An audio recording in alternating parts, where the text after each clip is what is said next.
just end up with dudes sitting on one side of the Warpgate or the other side of the Warpgate, just camping it the entire time, since that's sort of where the flashpoints would be.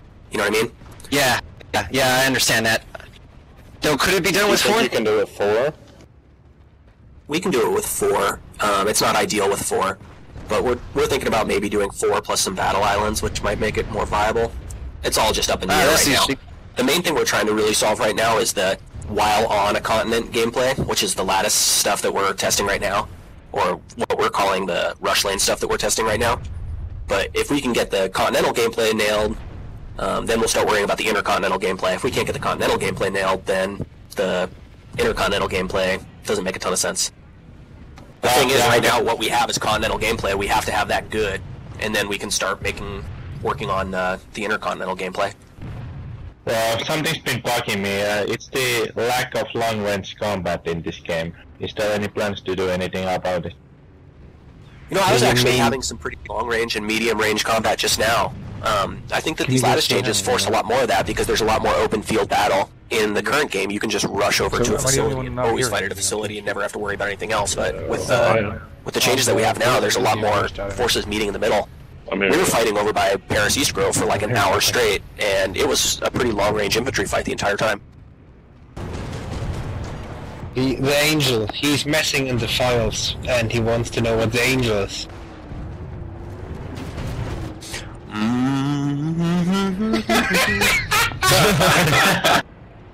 Regarding spawn times, I think like it's been brought before about that the Sunderer spawn time is probably a bit too fast, which may be why attackers have a bit of advantage, since they can spawn twice as fast as the defenders. Even if the defenders, well, as we know, the defenders put a Thunderbolt as soon as they lose it, they seem to lose the facility, unfortunately.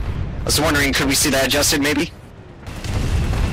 I mean, we kind of need to see if that's still valid with these changes. I think that defenders have a lot more chances to actually be able to defend now than previously. The bases are a lot more defensible, and the flow means there's more predictability, so more predictability always helps the defenders. So I would be skeptical as to whether or not defenders are at a significant disadvantage and we need to debuff attackers. I'm not really sure that that's the case. And plus, Sunderers are used for attackers and defenders in a lot of cases. Yeah, so I was asking if there's gonna be any resources at some point for spawning, mobile spawning and such. Well, I mean, the resources are sort of front-loaded on the cost of the Sunderer. There's not really a plan to have like each time you spawn, you have to pay for your loadout or anything like that. Did you intentionally have the UI guys put that warp to Hossin button in just to troll us? No, we're using it internally. Wait, is Hossin actually in the game files right now? No. Some parts, like some of the objects and stuff are. If we were to put Hossin in the game files, it would be a 2 gig patch. Our zones are pretty big. For what you're actually testing right now. Regarding the Aegis Shield, I'd love the amount of damage it can absorb, but if you're going to keep it at that level, can you slow down the unequip time? Right now they can kind of swap, as soon as they see someone grabbing their rocket launcher, they can get their shield up before they can be heavy assault and get the rocket launcher equipped. So, I guess that's kind of what it's tuned around. It's actually tuned around the rocket launcher equip times because we wanted it to be something where when you run into somebody you can react really quick. So you don't want it to be a pre-thought, like, you know, oh, we know there's 20 guys around the corner, we're going to equip the shield so I can provide cover for my friends behind me. I mean, that's certainly another totally valid use for it, but we also wanted there to be that, oh shit, hit your button and it's actually worth using, you know? Because if it wasn't, then it wouldn't have that moment.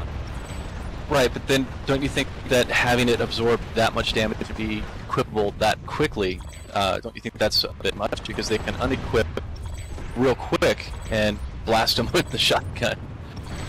Yeah, it could be.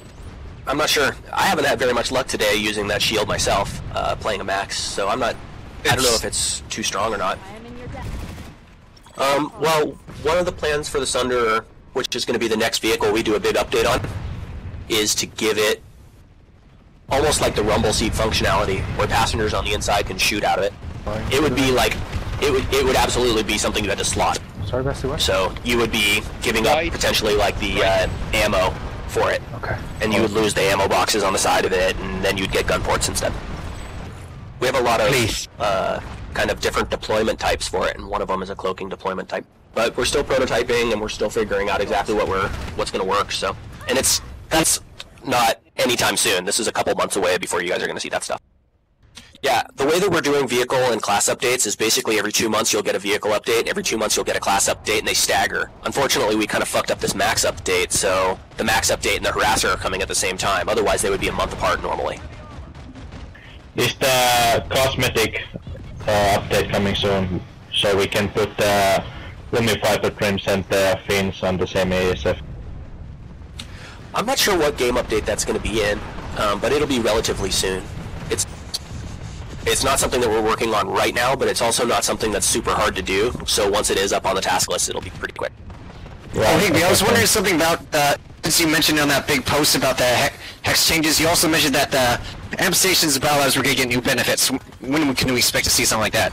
Probably not until after we get the battle flow changes finalized, and then we figure out what sort of benefits we want to give them.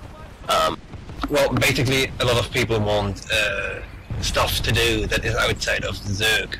So something like backcapping bases behind enemy lines or generator drops. I mean, immediately we don't have plans for that. We're actually going to be shutting down things like allowing you to detonate generators, unless you have adjacency pretty soon. But I definitely have that as an objective of something that we want to try to facilitate. But we're trying to accomplish something else right now with getting just the battle flow to feel good. Sorry. Yeah, exactly. We can't do everything at once, unfortunately. I wish we could. It might be a little soon to ask this, but do you guys know if the damage is going to get upped on the Flamethrower or not without the zone module? And the Flamethrower kind of sucks right now. And the Flamethrower and the grenade launcher, we're not going to launch with GU8. I'm going to hold those back until we can get them to be really cool. I'm not really happy with where they're at right now. So they'll continue to be on test server as we iterate them and get them better and better. But you won't see them on live for a little while. He wants to know vehicle loadout swap on active vehicles. Any ETA on that? I don't have an ETA on it. I know it's on a task list, though. I've seen it a bunch of times that we've kind of discussed where it fits, but we don't have it actually locked to an update yet. It's actually pretty tough for us to do. About the separating like armor and shields and utility and having like 3 kind of different things that the player can customize, and it sounded like that was maybe the direction you were going back then, but I was wondering if that's still the plan or if implants are going to pretty much switch that out and do that functionality instead. We haven't really decided yet. It's not something that we're working on like immediately. Implants are going to have to some degree some of that stuff, but not necessarily exactly what you're talking about. Are you guys planning on redoing all of Amerish and Esamir like you guys did on Indar? Or is it more just putting the hex system in, or the lattice system into it? Well, we don't think that we have as much to fix on Esamir and Amerish as we had to fix on Indar. Indar was like vestigial from like really early on. You know, we had so many just really bad flow, really primitive facilities. So we're definitely going to take some of what we've done on Indar and fix up some of the places that are bad on Amerish and Esamir, but it's not going to be as much as we had to do to get Indar working well. I mean, just like these facilities that are wide open, that are really, really easy for you to pull vehicles into and just completely dominate with vehicles. There's a lot of that on Indar, and there's a lot less of that on Amerish.